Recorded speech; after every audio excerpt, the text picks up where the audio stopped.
Hai hai hai, Om Swastiastu Semeton. Wah, bagaimana nih kabar kalian? Semoga semua dalam keadaan sehat selalu ya. Kali ini KKN PPM Universitas Udayana Sukawati A akan memberikan beberapa tips untuk menjaga imunitas tubuh di era pandemi COVID-19 loh. Salah satu alternatif tersebut yaitu dengan memanfaatkan tanaman toga alias tanaman obat keluarga yang ada di sekitar rumah loh sobat. Yuk langsung aja kita kepoin. Check this out. Nah, untuk mendapatkan produk dari tanaman, pastinya kita perlu menanam tanaman tersebut terlebih dahulu kan? Maka dari situlah muncul pepatah, apa yang kau tanam, itu pula yang kau tuai. Eits, tapi sebelum lanjut ke tata cara penanaman, alangkah baiknya kita kenali apa itu toga terlebih dahulu ya. Serta apa aja sih jenis-jenis toga yang mudah kita temukan di sekitar kita? Penasaran kan? Toga atau tanaman obat keluarga merupakan tanaman hasil budidaya rumahan yang memiliki berbagai manfaat seperti obat, serta dapat dimanfaatkan sebagai penambah imun loh. Jenis-jenis tanaman toga sendiri juga banyak loh sobat, dan mungkin juga ada di sekitar rumah kalian. Yuk kita simak apa aja jenis-jenis toga. Hayo, siapa yang masih belum bisa membedakan rempah-rempah yang ada di dapur kalian? Kalian pasti tidak asing dengan bahan yang satu ini kan? Yap, benar sekali. Jahe merah. Jahe merah adalah tanaman obat yang kerap diolah menjadi obat dan juga jamu. Kandungan dari jahe merah itu sendiri yaitu minyak atsiri, gingerol, zingeron, sogaol, dan oleoresin. Sedangkan kadar dalam jahe merah sendiri biasanya sebanyak 1-4%. Semakin tua umur jahe merah, maka semakin tinggi pula kandungan minyak atsirinya. Secara umum, mengkonsumsi olahan jahe merah dapat meningkatkan sistem kekebalan tubuh, menghangatkan tubuh, anti radang, dan penambah nafsu makan loh sobat. Selanjutnya ada sibiriu yang cantik nih, bunga telang atau dengan nama latin Clitoria ternatea, merupakan tanaman yang dikenal memiliki bunga yang berwarna biru cerah dan dapat dimakan. Selain dapat digunakan dalam berbagai olahan kuliner, bunga telang juga telah digunakan dalam Ayurveda serta pengobatan tradisional Asia dan Timur Tengah selama berabad-abad loh sobat. Dilansir dari beberapa sumber, manfaat kesehatan bunga telang antara lain meningkatkan daya ingat, menstabilkan mood atau suasana hati, dan juga dapat meningkatkan kekebalan tubuh.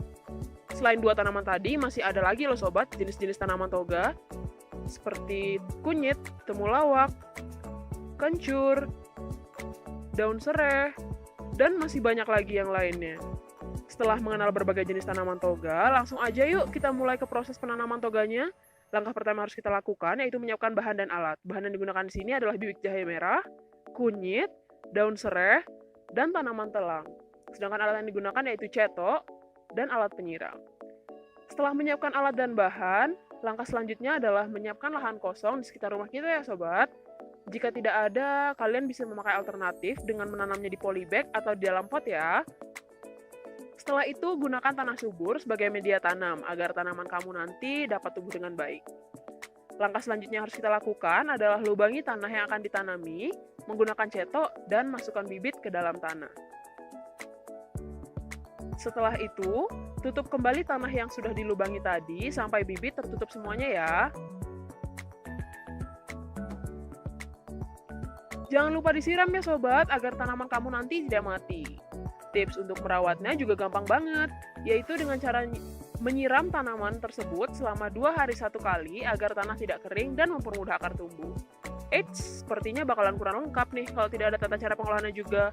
Hujan-hujan gini, gimana kalau kita membuat sesuatu yang pastinya dijamin enak serta dapat meningkatkan kekebalan tubuh? Siapa yang suka puding? Coba acungkan tangan. Kali ini kita akan membuat puding telang.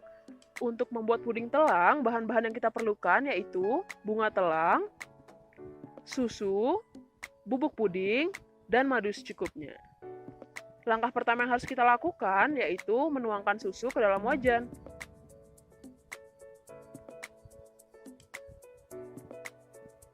Kemudian, nyalakan kompor, masukkan bubuk puding,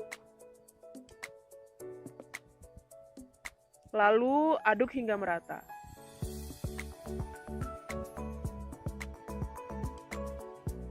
Sobat bisa masukkan madu secukupnya ya sebagai perasa.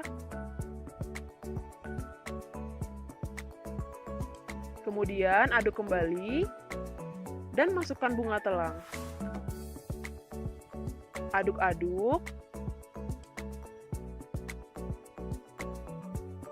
Dan jika sudah mendidih, langsung dimatikan ya sobat kompornya, kemudian tuangkan ke dalam cetakan. Voila, puding telang pun siap disajikan. Rasanya ada yang kurang tepat nih kalau kita tidak membuat minuman sehat juga. Bagaimana kalau kita membuat susu jahe? Langkah pertama yang harus kita lakukan yaitu masukkan susu ke dalam wajan, Kemudian nyalakan kompor. Dan aduk hingga mendidih. Setelah mendidih, sobat bisa masukkan jahe yang sudah digeprek sebelumnya ke dalam wajan ya. Aduk-aduk kembali, dan jika sudah matang, matikan kompor. Dan tuangkan susu jahe ke dalam gelas.